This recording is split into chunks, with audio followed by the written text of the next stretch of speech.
In this presentation, we will take a look at the balance sheet report within QuickBooks Online. For more accounting information and accounting courses, visit our website at accountinginstruction.info. Here we are on our test file, Griggs Design and Landscaping Services. We're going to take a look at the reports being the major financial statement report, that of the balance sheet. We're going to go to the reports on the left-hand side. Within the reports, we're going to go into the favorite reports up top, balance sheet.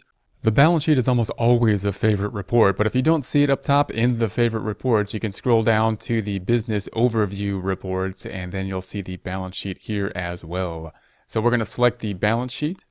If we scroll up, we'll see more balance sheet options. We'll take a look at these closer in later presentations. Just note the date that we have here, January 1st to December 31st, 2018. We'll look more at these options in a later presentation. At this time, let's go down and just see the format of the balance sheet. We want to compare and contrast what the standard balance sheet is and the QuickBooks form related to the standard balance sheet, and where QuickBooks might differ, might do some things that are a little bit strange. That someone in financial accounting might say, that's not what I expected, might be a little bit different formatting. Why would that be? So that we can understand the deviations that might be taken and the things that QuickBooks does that we would basically expect in any type of balance sheet. So first, let's start off with the name here. So we're going to have the name of the balance sheet or the name of the company, standard. Every type of balance sheet, we would expect that. Then we have the balance sheet naming what it is and the date as of December 31st, 2018, as of a point in time. Note that we don't have a beginning and an end. It's as of a certain point in time. Then if we scroll down, we're going to see the accounting equation.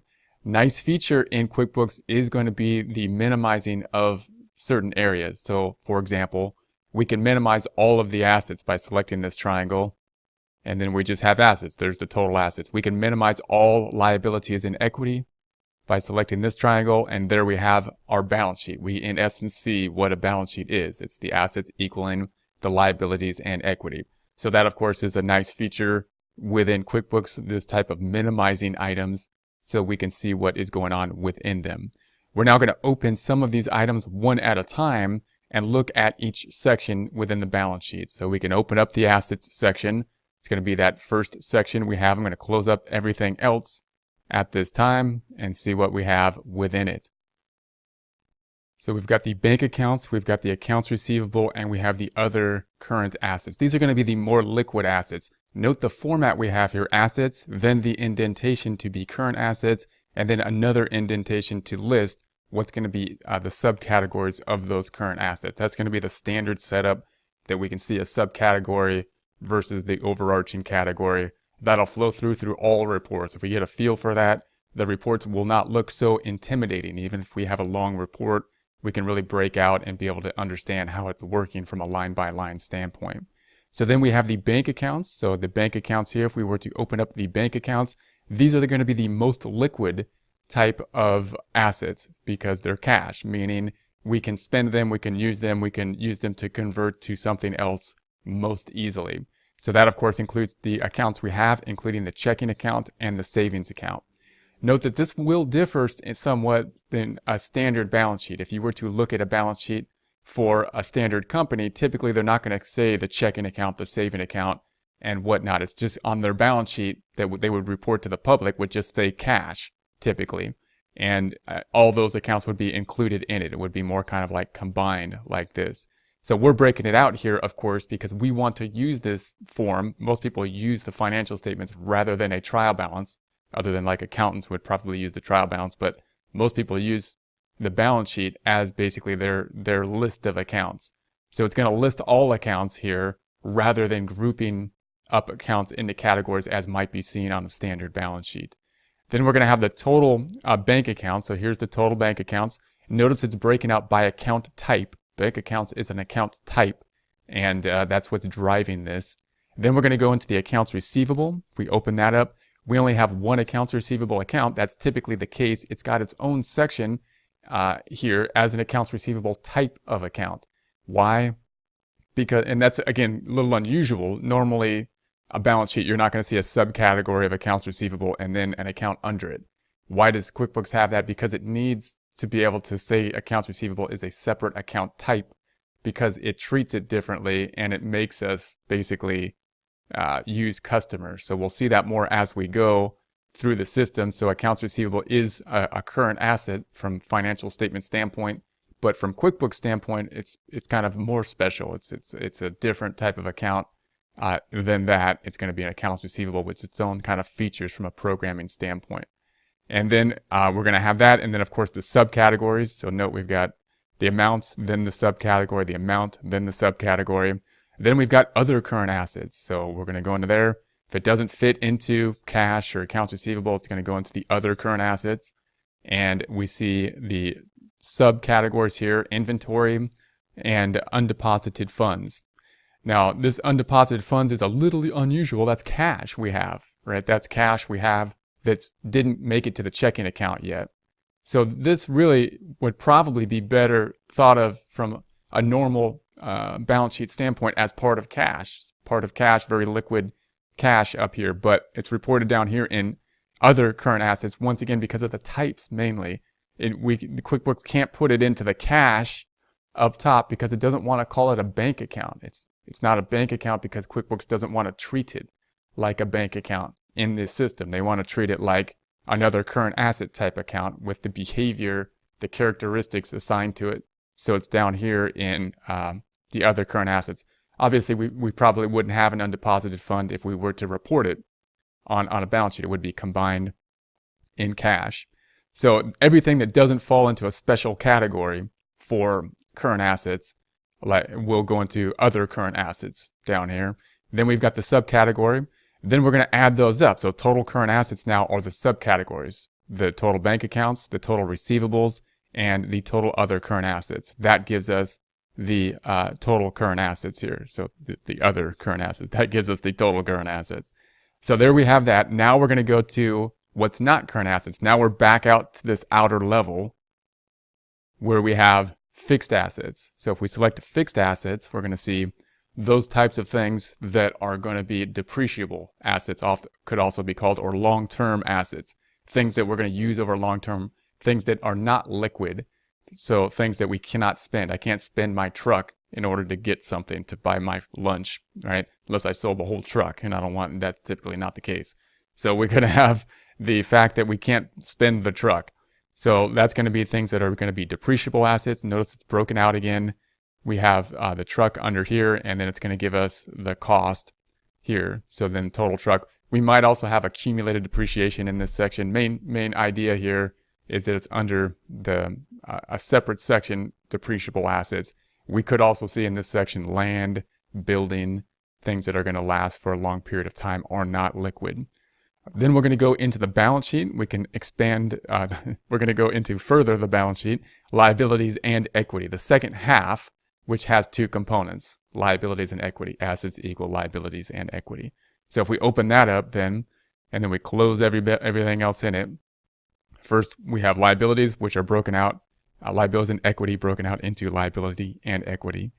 We'll open up the liabilities, and we have a similar function. We'll close everything else underneath it.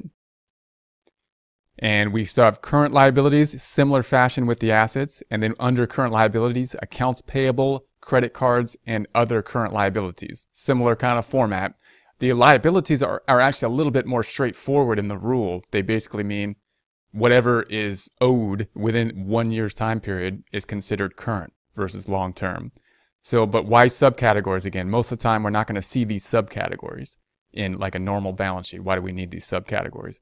QuickBooks needs to say these are different account types. They need to say that this is a different account type so we can treat them differently. So we have accounts payable, our first liability, our first current liability.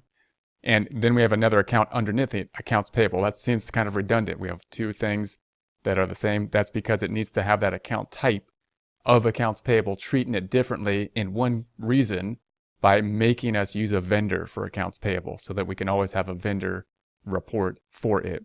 So we got accounts payable. It's a special current liability and is broken out for that reason, a bit of a deviation than we might see in the format of a normal kind of balance sheet.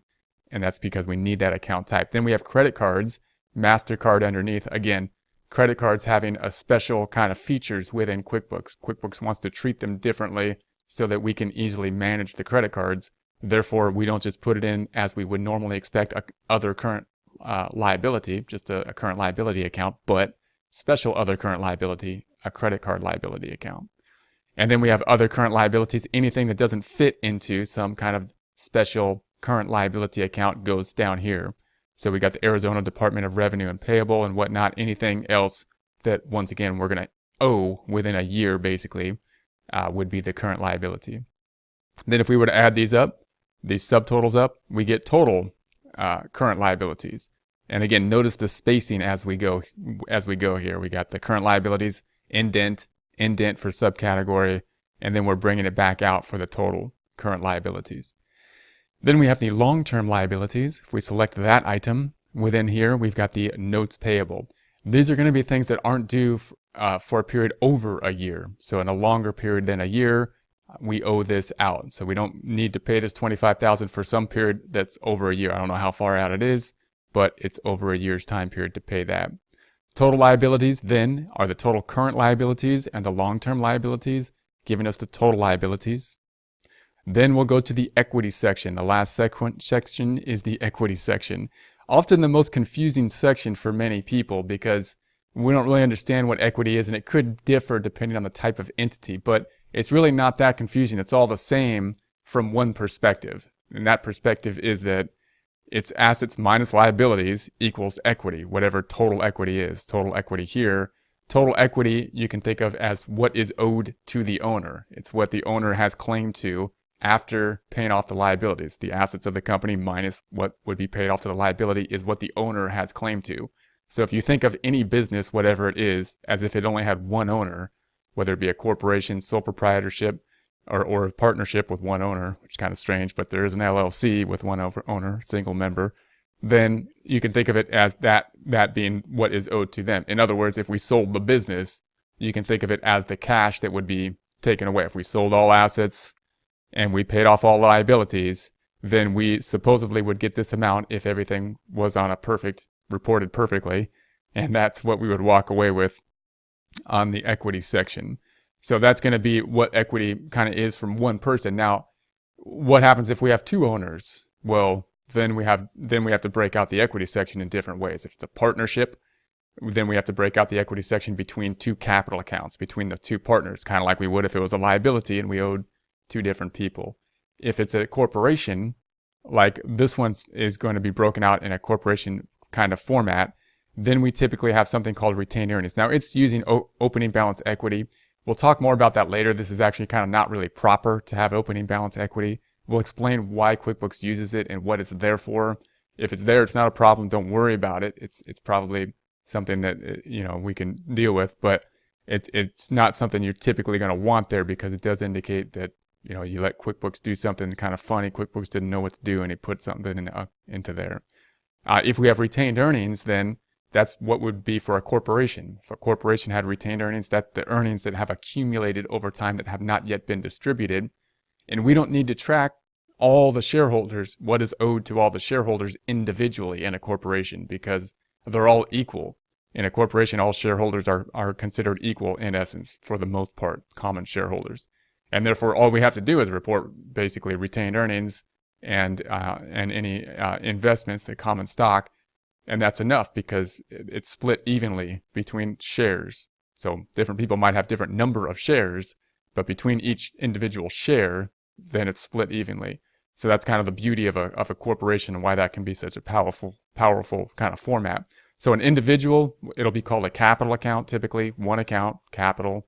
For a partnership, we're going to have to break out every partner. So if we had 10 partners in a partnership, then it gets very tedious because they could have all different profit sharing, and it's actually very cumbersome, more cumbersome than a corporation, which basically has a lot of people owning it potentially, but they all own shares and each share is equal in nature. So the people differ by the number of shares they have, but each share is equal, and therefore we can just break out the equity in that format.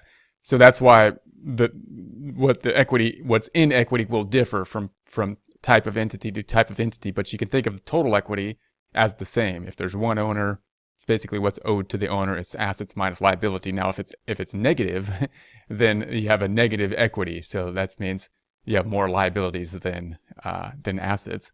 That's typically not good. So then we see the bottom line, assets equal liabilities plus equity.